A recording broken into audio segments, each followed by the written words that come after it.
ડીસા નગરપાલિકા દ્વારા રાત્રિ દરમિયાન ભજન સંધ્યાનું સાથે સુંદરકાંડનું સુંદર આયોજન કરાયું।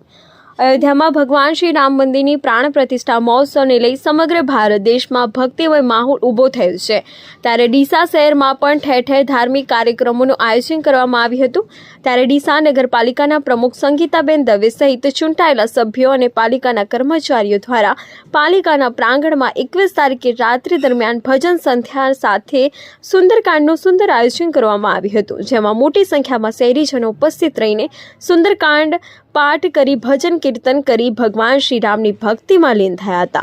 ડીસા નગરપાલિકાના ઇતિહાસમાં પ્રથમવાર પાલિકા દ્વારા આવું સુંદર આયોજન કરતા શહેરીજનો પણ ખુશખુશાલ થયા હતા।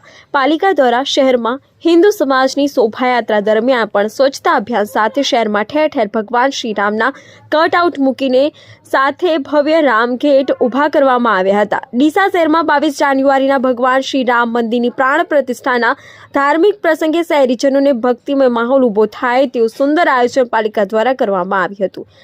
સાથે આજે રાત્રિ દરમિયાન યોજાયેલ ભજન સંધ્યાના કાર્યક્રમમાં ગાયક કલાકાર મહેન્દ્રભાઈ બારોટ ઉર્ફ ગોવિંદાએ સુંદર ભક્તિ ગીત રજૂ કરી રામ ભક્તોના દિલ જીતી લીધા હતા અને પાલિકા પ્રમુખ સહિત ચૂંટાયેલા સભ્યોને પાલિકાના કર્મચારીઓ દ્વારા મન મૂકીને ગરબા સાથે ભગવાન શ્રી રામની ભક્તિમાં લીન થયા હતા। રાત્રિ દરમિયાન યોજાયેલા ભજન સંધ્યાના કાર્યક્રમ ડીસા પોલીસ દ્વારા કડક પોલીસ બંદોબસ્ત ગોઠવી પોલીસ સ્ટાફ ખડેપગે રહી રામ ભક્તોને સુરક્ષા પૂરી પાડી હતી।